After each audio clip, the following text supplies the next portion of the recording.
पुनः स्वागत है। राजनीति विज्ञान BA प्रथम वर्ष। राज्य के विभिन्न अंगों का अध्ययन हम कर रहे थे और उस कड़ी में कार्यपालिका का अध्ययन हमने किया। उसके बाद राज्य के एक और महत्वपूर्ण अंग व्यवस्थापिका, राज्य के अंग के रूप में व्यवस्थापिका का अध्ययन हम यहाँ करेंगे। जैसा कि पूर्व में भी हमने चर्चा किया कि हम किसी विशेष राज्य की विशेष देश की पर्टिकुलर देश की कार्यपालिका, विधायिका या न्यायपालिका नहीं पढ़ रहे हैं, बल्कि जनरली राज्य के एक अंग के रूप में इन संस्थाओं का अध्ययन कर रहे हैं। राज्य के अंग के रूप में तीनों महत्वपूर्ण संस्थाएं, कार्यपालिका, विधायिका और न्यायपालिका, और उसी कड़ी में और हमें जहाँ तक सिलेबस का हमारा प्रश्न है वो ये है कि ये जो अध्ययन है वो आपको केवल मॉडर्न कंटेक्स्ट में करना है। आधुनिक संदर्भों में यह अध्ययन करना है और उस कड़ी में व्यवस्थापिका को समझने का प्रयास हम करेंगे। राज्य का वह अंग, जो पूर्व में कुछ चर्चा इसके हमने की थी, वह अंग जो कानून का निर्माण करता है, विधायन करता है, व्यवस्थापिका कहलाता है। इसको विधायिका या व्यवस्थापिका दोनों ही कहते हैं, विधायिका या व्यवस्थापिका, और अंग्रेजी में हम इसको लेजिस्लेचर कहते हैं, व्यवस्थापिका। अब अलग अलग देशों में ये अलग अलग नामों से पुकारी जाती है। फॉर एग्जाम्पल, भारत और ब्रिटेन में इसको संसद कहा जाता है, जापान में डाइट कहा जाता है, नेपाल में राष्ट्रीय पंचायत कहा जाता है, कई जगह स्विट्जरलैंड में संघीय असेंबली कहा जाता है। अलग अलग देशों में अलग अलग जो नामों से जानी जाती है। राज्य का सरकार जो है अनिवार्य तत्व है और वस्तुतः सरकार के रूप में ही राज्य और इसकी प्रभुत्व शक्ति को मूर्त रूप मिलता है। तो जो सरकार है वो एक ऐसा संगठन है जिसके द्वारा राज्य अपनी इच्छा को प्रकट करता है। राज्य अपनी इच्छा को प्रकट करता है, अपने आदेशों को जारी करता है तथा अपने कार्यों को करता है। वस्तुतः आधुनिक युग में स्वयं सरकार का निर्माण उसके तीन अंगों के संयोग से होता है और वह अपने समस्त कार्यों को इन तीन अंगों के माध्यम से ही करती है। सरकार के ये तीन जो अंग है जिसका जिक्र हम कर चुके हैं, पहला कार्यपालिका, दूसरा विधायिका और तीसरा न्यायपालिका। इस कड़ी में कार्यपालिका प्रशासन करता है, न्यायपालिका न्याय प्रदान करता है, व्यवस्थापिका कानून का निर्माण करती है। प्रत्येक सरकार बहुत बड़ी संख्या में विभिन्न गतिविधियों को, विभिन्न कार्यों को करती है जिन्हें सामान्यतः व्यवस्थापिका, कार्यपालिका और न्यायपालिका में वर्गीकृत किया गया है। शासन संचालन में व्यवस्थापिका की सत्ता का सर्वाधिक तथा न्यायपालिका का न्यूनतम होता है और कार्यपालिका इसका निष्कर्ष है।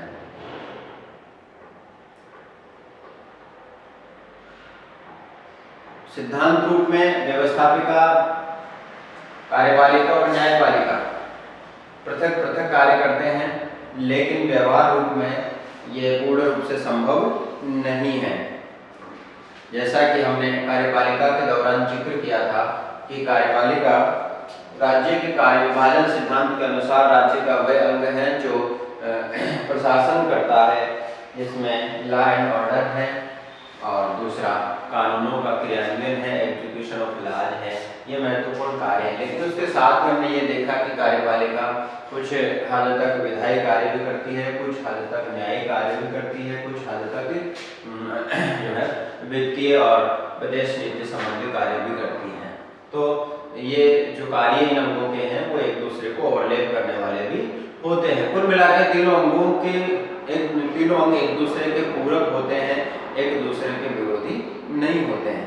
तो इसी कड़ी में हम व्यवस्थापिका का अर्थ समझने का प्रयास करेंगे और थोड़ा सा इसका जो हिस्टोरिकल रिव्यू है या इसका जो ऐतिहासिक जो दृष्टिकोण है, ऐतिहासिक जो संदर्भ है उसकी जानकारी। आधुनिक युग में राज्य के कानून निर्माण करने वाली संस्था को व्यवस्थापिका कहा जाता है और ऐतिहासिक दृष्टि से व्यवस्थापिका की उत्पत्ति के बारे में कोई सुनिश्चित मत प्रस्तुत नहीं किया जा सकता है। वस्तुतः प्राचीन काल में शासन की संपूर्ण सत्ता एक व्यक्ति के हाथों में ही केंद्रित रखने की परंपरा थी और संभवतः इसी कारण से प्राचीन काल में व्यवस्थित विधायकों का प्राय अभाव देखा गया है और कार्यपालिका ही व्यवस्थापिका का कार्य भी करती थी और लगभग मध्य युग तक ये स्थितियां बनी रही। किंतु आधुनिक काल में, आधुनिक युग के प्रारंभ से लगाकर लोकतंत्र के उदय के साथ साथ व्यवस्थापिका का अस्तित्व भी दिखाई पड़ता है। किंतु जहां लोकतांत्रिक राज्यों में व्यवस्थापिका का निर्माण जनता के प्रतिनिधि सभा के रूप में होता है, वही अधिनायकवादी राज्यों में इसका निर्माण शासक वर्ग की सुविधा अनुसार होता है। लोकतांत्रिक राज्यों में विधायिका जनता की प्रतिनिधि संस्था के रूप में सामने आती है, जबकि समग्रतावादी राज्य होते हैं, जो अधिनायकवादी राज्य होते हैं, उनमें विधायिका शासक वर्ग की सुविधा उसकी इच्छा अनुसार आती है।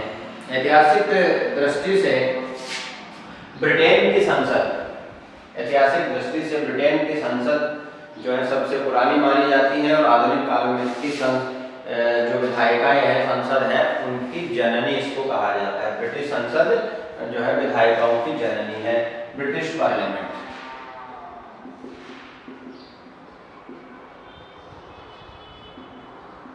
विधायिकाओं की जननी मानी जाती है। सर्वप्रथम विधायिकाओं का उद्भव आधुनिक युग में ब्रिटिश संसद के रूप में देखा जाता है। विभिन्न देशों में इसके अलग अलग नाम हैं। ब्रिटेन, कनाडा, ऑस्ट्रेलिया, भारत में संसद कहा जाता है। ब्रिटेन, कनाडा, ऑस्ट्रेलिया और भारत में इसको संसद कहा जाता है। इसके अलावा जापान में डाइट, फ्रांस में राष्ट्रीय सभा यानी नेशनल असेंबली, स्विट्जरलैंड में संघीय सभा यानी फेडरल असेंबली कहा जाता है। सुप्रीम सोवियत भी नाम था पूर्व सोवियत संघ में इसका। और उल्लेखनीय है कि विभिन्न देशों की व्यवस्थापिकाओं के केवल नाम में ही अंतर नहीं है, अपितु इसकी शक्तियां, कार्य और कार्यशैली में भी सीमित मात्रा में अंतर दिखाई पड़ता है। किंतु ये शासन व्यवस्थाओं से संबंधित व्यवस्थापिकाओं में ऐसा अंतर दिखाई पड़ता है, अन्य बातों में नहीं। सर्वत्र विभिन्नताओं के बावजूद सर्वत्र व्यवस्थापिका का सर्वसम्मत अर्थ राज्य के उस अंग से लिया जाता है। हालांकि पर्टिकुलर देश के अनुसार, क्योंकि राज्य के कार्य विभाजन सिद्धांत में तो ये राज्य का विधायी अंग है, विधायन करेगा अर्थात कानून बनाएगा, और यही सिद्धांत सभी देशों की विधायिकाओं के लिए मान्य हैं। किंतु पर्टिकुलर देश काल और उसके संविधान के अनुसार कुछ अंतर इन विधायिकाओं में पाए जाते हैं। इसीलिए हम प्रतिस्थापन रूप से नहीं कह सकते कि जैसा भारत का पार्लियामेंट वैसा अमेरिका का होगा, जैसा अमेरिका का वैसा ऑस्ट्रेलिया का होगा, जैसा कनाडा का वैसा ब्रिटेन का होगा। कुछ अंतर जरूर इनमें पाए जाते हैं, लेकिन ये जो अंतर हैं वो मौलिक अंतर नहीं होते, बल्कि कार्यशैली के अंतर पाए जाते हैं। और इन सब अंतरों के बावजूद, इन सब विभिन्नताओं के बावजूद व्यवस्थापिका का जो सर्वसम्मत अर्थ है वह यह है कि किसी राज्य की सरकार के उस विशिष्ट अंग को इसमें शामिल किया जाता है जो कानून के निर्माण एवं प्रशासन की नीतियों के निर्धारण का कार्य करता है। C.F. स्ट्रॉन्ग के अनुसार विधानमंडल शासन का वह भाग है जिसका संबंध विधि के निर्माण से है, जहां तक विधि के लिए विधिक बल की आवश्यकता है। वस्तुतः आधुनिक के राजनीतिक समाजों यानी राष्ट्रीय राज्यों में जनता की नजर में किसी विधि को विधिक औचित्यपूर्णता तब प्राप्त होती है जब विधि का निर्माण व्यवस्थापिका द्वारा किया जाता है। किसी एक व्यक्ति के द्वारा दिए गए आदेश का पालन संभवतः लोकतंत्र में तब तक नहीं होता है जब तक कि विधायिका द्वारा वह पुष्ट नहीं हो जाता है। किंतु लोकतांत्रिक व्यवस्था में व्यवस्थापिका को विधि निर्माण की वास्तविक शक्तियां प्राप्त होती हैं और वह इनका प्रयोग प्रभावशाली ढंग से करती भी है। वहीं समग्रतावादी व्यवस्था में व्यवस्थापिका को इस संबंध में वास्तविक शक्तियां नहीं प्राप्त होती हैं और वह इस कार्य को प्रतीक के तौर पर करती है। व्यवस्थापिका का महत्व लोकतांत्रिक व्यवस्था में अत्यधिक है। न केवल ये कानून निर्माण करती है अपितु शासन की नीतियों को भी तय करती है।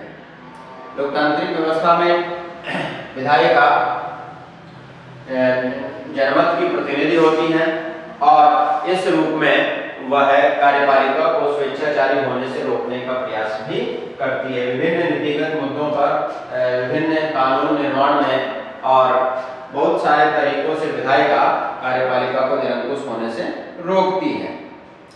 लोकतंत्र में व्यवस्थापिका को राष्ट्र का दर्पण और जन इच्छा का मूर्त रूप कहा जाता है। गार्नर कहते हैं कि राज्य की इच्छा जिन विभिन्न अंगों द्वारा प्रकट होती है और पूर्ण की जाती है, उनमें विधायिका का स्थान निसंदेह सर्वोच्च है, सर्वोपरि है। आधुनिक संवैधानिक राज्य का सबसे महत्वपूर्ण विभाग या विधि निर्माता निकाय जो है वो विधायिका है और वही उसका सर्वोच्च अंग भी है। तो इन सब विद्वानों के विचारों से यह अर्थ निकलता है, ये निष्कर्ष निकलता है कि विधायिका एक तरीके से राज्य में सर्वोच्च हैसियत का निकाय है। और वस्तुतः लोकतंत्र में व्यवस्थापिका द्वारा निर्मित कानूनों के आधार पर ही कार्यपालिका प्रशासनिक कार्य को और न्यायपालिका न्यायिक कार्य को करती है। अतः विश्व के सभी लोकतंत्रों में व्यवस्थापिका के महत्व को स्वीकारा गया है, किंतु इंग्लैंड की संसद शासन प्रणाली में व्यवस्थापिका को केंद्रीय महत्व देते हुए संसद की सर्वोच्चता के सिद्धांत को मान्यता दी है और वहाँ संसद सब कुछ करने में सक्षम है, सब कुछ करने में समर्थ है। और ब्रिटिश संसद के बारे में विद्वानों का मत है कि ब्रिटिश संसद वह सब कुछ कर सकती है जो प्रकृति करती है, सिवाय स्त्री को पुरुष और पुरुष को स्त्री नहीं बना सकती है। तो व्यवस्थापिका का मोटे रूप से हम ये अर्थ समझें कि विधायिका या व्यवस्थापिका राज्य का कानून निर्मात्री अंग है और लोकतांत्रिक व्यवस्थाओं में इसका शासन में केंद्रीय महत्व है, इसके महत्व को इनकार नहीं किया जा सकता है। इसके बाद हम विधायिका का संगठन समझने का प्रयास करेंगे, इसका ऑर्गेनाइजेशन कैसा होता है। विधायिका का संगठन, संगठन की दृष्टि से कितने इसके प्रकार होते हैं और उन प्रकारों में किस किस प्रकार की व्यवस्था पाई जाती है। दो प्रमुख तथ्य जो है यहाँ पर संगठन को लेकर के हैं, इसका जो ऑर्गेनाइजेशन है उसको लेकर दो प्रमुख तथ्य हैं। पहला जो तथ्य है वो ये है कि विधायिका में सदनों की संख्या, विधायिका में सदनों की संख्या, कितने सदनों से मिलकर, कितने हाउसेस से मिलकर विधायिका का गठन होता है। और यही सबसे बड़ा और सबसे महत्वपूर्ण तथ्य है। और संगठन की इस दृष्टि से व्यवस्थापिका दो प्रकार की हो सकती है। प्रथम जो प्रकार है वो एक सदनीय विधायिका, एक सदनीय विधायिका अर्थात जहां विधायिका केवल एक सदन से, एक हाउस से मिलकर बनी होती हैं। और दूसरा जो इसका प्रकार है वो द्विसदनीय विधायिका, यानी कि विधायिका दो सदनों से मिलकर बनी होती है। द्विसदनीय विधायिका दो सदनों से मिलकर बनी होती है।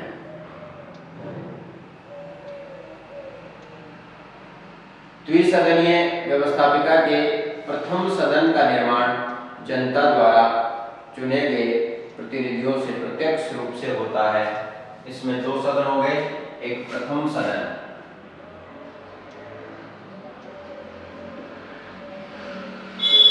इसको प्रतिनिधि सदन भी कहा जा सकता है। प्रतिनिधात्मक सदन,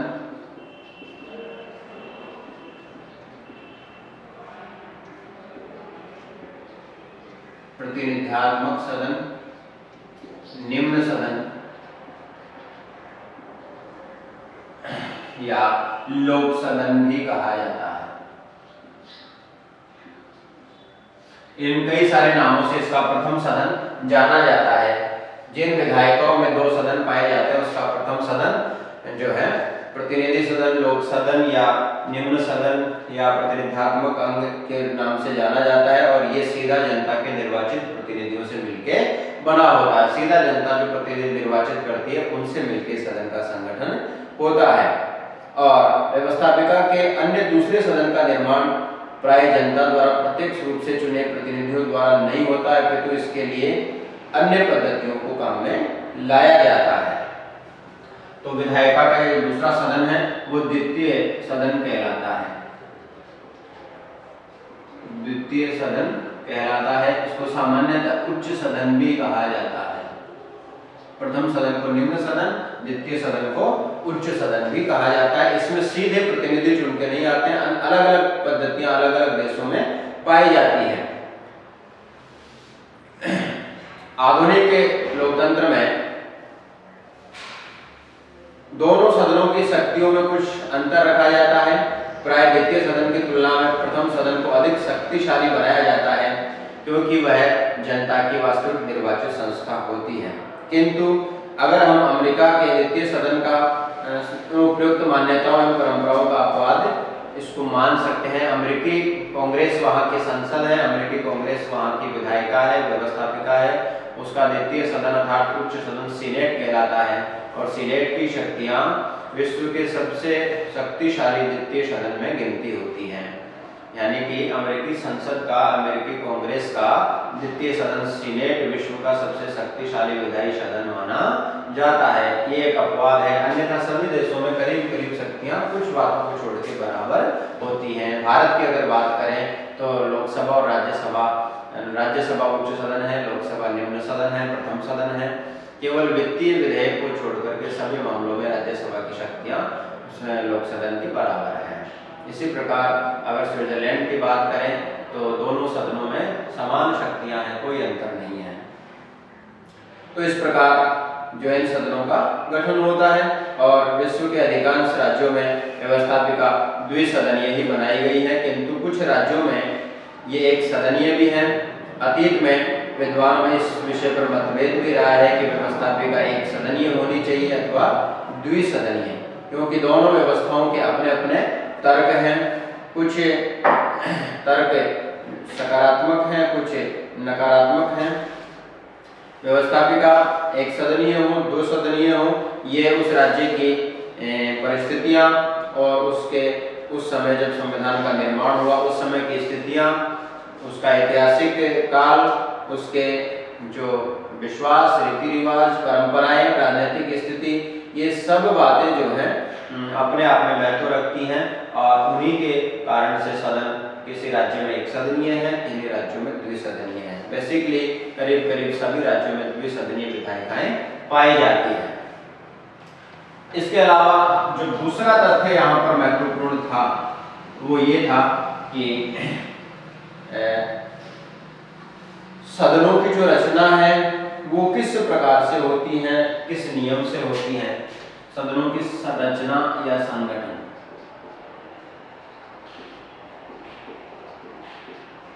सदनों की रचना, सदस्यों के विशेषाधिकार,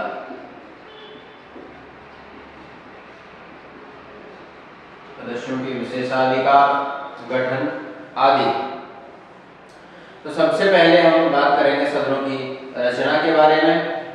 और सदनों की जो रचना है वो सबसे महत्वपूर्ण बात यह है कि दोनों में आप देख ही चुके हैं, रचना में एक सदनीय जो विधायिका है, उसके अलावा जो द्विसदनीय विधायिका है उसमें प्रथम सदन जनता से निर्वाचित होता है और द्वितीय सदन अप्रत्यक्ष रूप से निर्वाचित होता है। ये सबसे महत्वपूर्ण बात है।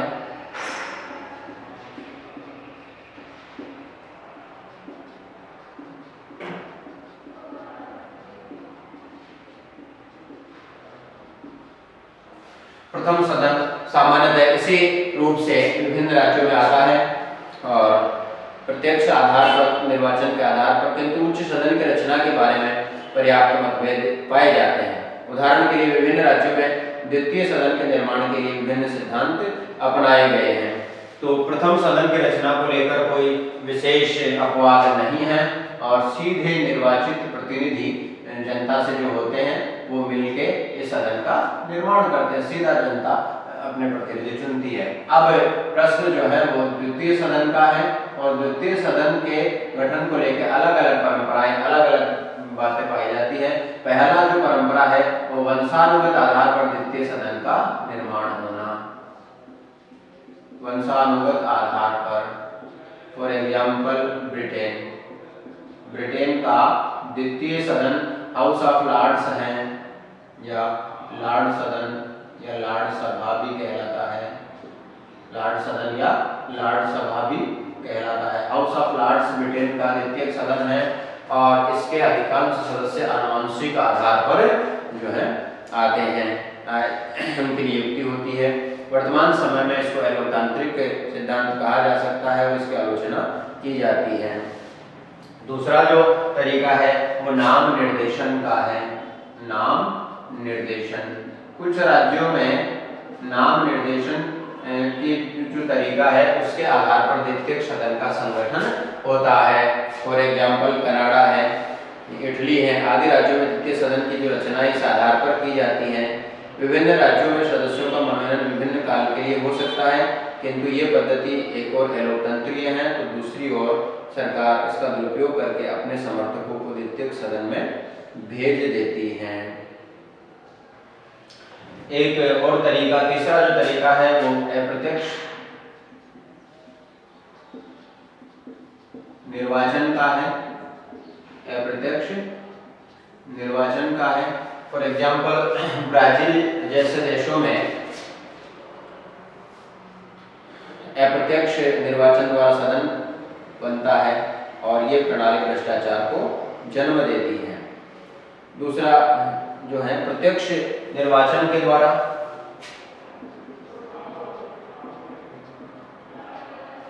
प्रत्यक्ष निर्वाचन के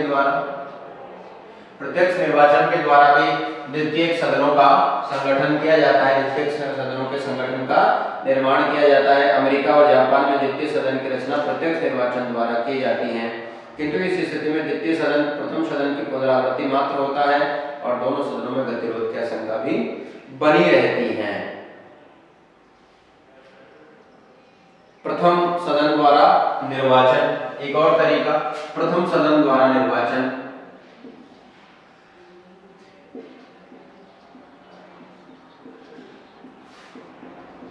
प्रथम सदन द्वारा निर्वाचन, जो प्रथम सदन है, लोकतांत्रिक जो सदन है, जो जनता से निर्वाचित होकर आ रहा है, उसके द्वारा ही द्वितीय सदन का निर्वाचन किया जाता है। ये प्रत्यक्ष निर्वाचन का विशिष्ट रूप है जिसके अंतर्गत द्वितीय सदन की रचना प्रथम सदन द्वारा की जाती है। यह पद्धति नॉर्वे में स्वीकार की गई है, किंतु यह अप्रत्यक्ष निर्वाचन प्रणाली है जो भ्रष्टाचार को जन्म देती है और यहाँ द्वितीय सदन प्रथम सदन की एक उपसमिति धारण कर लेता है तो लाभपूर्ण नहीं है। अतः कुछ विद्वान इसको भी अनावश्यक मानते हैं। कुछ इसके अलावा कुछ मिश्रित पद्धतियों का प्रयोग भी किया जाता है। ये तो अलग अलग तरीके हैं, इनके अलावा मिश्रित पद्धतियां भी हैं। मिश्रित पद्धति, फॉर एग्जाम्पल भारत के लिए द्वितीय सदन, भारत में द्वितीय सदन राज्यसभा, और राज्यसभा का निर्माण जो है अप्रत्यक्ष निर्वाचन के साथ ही मनोनयन के सिद्धांत को भी प्रयोग में लाया जाता है। अप्रत्यक्ष निर्वाचन, भारत में जो राज्यों की विधायिकाएं हैं, राज्यों की विधानसभाएं हैं, उनके सदस्य राज्यसभा के सदस्यों के लिए वोट डालते हैं। प्रत्येक राज्य की जनसंख्या के अनुरूप उस राज्य से राज्यसभा के सदस्यों की संख्या निर्धारित होती है, सीटें निर्धारित होती है और उस संबंधित राज्य की विधानसभा उतनी सीटों के लिए वोट करती हैं। तो ये प्रत्यक्ष तरीके से या यूँ कहें कि राज्य की विधायिका द्वारा निर्वाचन हो गया। इसके साथ ही और एग्जाम्पल जैसे कि हम बात करें, राजस्थान से राज्यसभा के 10 सदस्यों का निर्वाचन होता है, या यूँ कहें कि राजस्थान को 10 सीटें अलॉटेड है राज्यसभा के लिए। तो राजस्थान की विधानसभा के जो 200 एमएलएज हैं, ये 200 एमएलएज मिल के क्रमवार से इन 10 मेंबर्स का राज्यसभा के लिए चुनाव करते हैं, उनके लिए वोट डालते हैं। इसके अलावा राज्यसभा में राष्ट्रपति के द्वारा 12 सदस्य मनोनीत किए जाते हैं। कुल 12 सदस्य मनोनीत किए जाते हैं और उनमें से जो है राष्ट्रपति समाज सेवा या किसी विशेष क्षेत्र में विशेष कार्य करने वाले व्यक्ति या किसी विशेषज्ञ या उत्कृष्ट राष्ट्रीय सेवा करने वाले व्यक्ति, उनको जो है विशेष ख्याति प्राप्त व्यक्ति, इनको राज्यसभा के लिए मनोनीत करते हैं, 12 सदस्य मनोनीत करते हैं। तो इस प्रकार भारत में मिश्रित पद्धति अपनाई जाती है। तो इस प्रकार जो है विधायिका के सदस्यों का द्वितीय सदन का गठन विश्व में करने की परंपराएं पाई जाती है। अब इसके बाद में प्रश्न आता है सदस्यों के वेतन भत्ते। वेतन भत्ते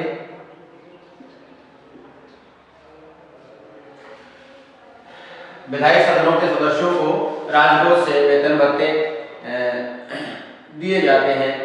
प्रारंभिक समय में इनको वेतन नहीं दिया जाता था और अवैतनिक कार्य करते थे, किंतु लोकतंत्र के विस्तार के साथ विधायकों का कार्यभार भी अत्यधिक बढ़ गया और ये आवश्यक हो गया कि वे अपने कर्तव्यों की पूर्ति के लिए अधिक समय दें। इसके अतिरिक्त विधायक निम्न वर्ग मध्यम वर्ग से निर्वाचित होने लगे, अतः विधायकों को वेतन दिए जाने के सिद्धांत को स्वीकारा जाने लगा।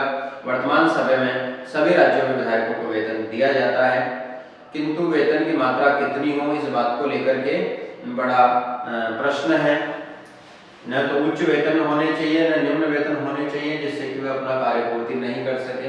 किंतु वर्तमान समय में केंद्रीय विधायकों की बात करें या राज्य विधायकों की बात करें, फॉर एग्जाम्पल भारत में, तो इनके वेतन भत्ते सुविधाएं लगातार और लगातार बढ़ते ही जा रही हैं और एक तरीके से राजकोष पर भार बढ़ने लगी है। तो ये एक अतिवादी परंपरा विकसित इस क्षेत्र में सदस्यों की हो रही है। इसके अलावा सदस्यों के विशेषाधिकार भी होते हैं। विशेषाधिकार जो उनको सदनों के सदस्य होने के नाते प्राप्त हैं, विशेषाधिकार उनको सदनों का सदस्य होने के नाते प्राप्त है, जो कि अन्यथा नहीं होता अगर वे सदस्य नहीं होते। इनको वास्तविक स्वतंत्रता दी जाती है और सदन में कहे गए शब्दों के लिए सदन के बाहर कोई कानूनी कार्रवाई नहीं की जा सकती है। सदस्य को संपूर्ण देश का निःशुल्क भ्रमण का अधिकार है। इसके अतिरिक्त सत्र से निश्चित समय पूर्व और निश्चित सत्र के दौरान उनकी गिरफ्तारी पर भी अनेक प्रतिबंध लगाए गए हैं। इसके अलावा विधायकों का कार्यकाल, विधायकों का कार्यकाल कार्यकाल कितना हो ये भी एक विचारणीय प्रश्न है। विधायिका के व्यवस्थापिका के कार्यकाल के संबंध में विभिन्न विद्वानों में मतभेद है, किंतु सभी विद्वान इस सिद्धांत को स्वीकार करते हैं कि कार्यकाल इतना कम नहीं होना चाहिए कि सदस्य घोषित कार्यक्रम को पूरा करने के लिए समय का अभाव अनुभव करने लगे, वे नए चुनाव के भय से त्रस्त हो। क्योंकि जब भी सदस्य आम जनता के सामने वोट मांगने जाते हैं तो अपना एक एजेंडा लेकर के जाते हैं, अपना एक कार्य नीति लेकर के जाते हैं, जिसकी घोषणा वो चुनावों से पूर्व करते हैं, सामान्यतः जिसे हम चुनाव घोषणा पत्र कहते हैं। और जब उनमें से जो सदस्य सत्ता में शामिल होते हैं या जिनका बहुमत होता है, जिनकी सरकार बनती है, वो अपने वायदे जो जनता से उन्होंने किए थे, घोषणाएं या नीतियां या कार्यक्रम जो घोषित किए थे, उनको पूरा करने का प्रयास करते हैं। तो उनको पूरा करने के लिए पर्याप्त समय उनके पास में होना चाहिए। तो इस दृष्टिकोण से अति अल्प समय भी उचित नहीं है और उनको बहुत अधिक समय दिया जाना भी उचित नहीं है, और न ही इतना लंबा होना चाहिए कि सदस्य जनमत की उपेक्षा करने का दुस्साहस करे और अकर्मण्य बन जाए। प्राय इस दृष्टि से व्यवस्थापिका का कार्यकाल कम से कम 3 वर्ष और अधिक से अधिक 5 वर्ष तक उचित माना जाता है और करीब करीब ये व्यवस्था पूरे विश्व में स्वीकार की गई है। कुछ राज्यों में प्रथम और द्वितीय सदन के कार्यकाल को लेकर के भी अंतर है और कुछ में इसको समान माना गया है, किंतु अधिकांश राज्यों में प्रथम सदन की तुलना में द्वितीय सदन का कार्यकाल लंबा रखा गया है। इसके अतिरिक्त कुछ राज्यों में द्वितीय सदन को एक विशिष्ट अर्थ में स्थायी सदन भी बनाया गया है। फॉर एग्जाम्पल इंडिया की अगर हम बात करें तो इंडिया का जो व्यवस्थापिका है, विधायिका है, उसका द्वितीय सदन या यूँ कहें कि संसद का द्वितीय सदन राज्यसभा है और राज्यसभा एक विशिष्ट अर्थ में एक अर्धस्थायी सदन के रूप में होता है, अर्थात वह कंटिन्यूस हाउस है, वह कभी भंग नहीं होता है। इसके 1/3 सदस्य प्रत्येक दूसरे वर्ष बाद बदलते रहते हैं और 1/3 सदस्यों का कार्यकाल पूरा हो जाता है, पुनः 1/3 सदस्य नए निर्वाचित हो जाते हैं, बाकी 2/3 सदस्य यथावत बने रहते हैं। तो 2-2 साल के अंतराल पर 1/3 सदस्य बदलते रहते हैं, उनका कार्यकाल पूरा होता रहता है। इस प्रकार 6 साल पूरा होने पर आज की तिथि में जो सदस्य 1/3 निर्वाचित हुए थे, 6 साल में उनका कार्यकाल पूरा होकर वो चले जाएंगे, बाकी 2 सदस्य और बचे रहेंगे, उनका कार्यकाल प्रत्येक 2 वर्ष बाद पूरा होता रहेगा। इस प्रकार राज्यसभा कंटिन्यूअस हाउस के रूप में चलता रहता है, कभी भंग नहीं होता है या कभी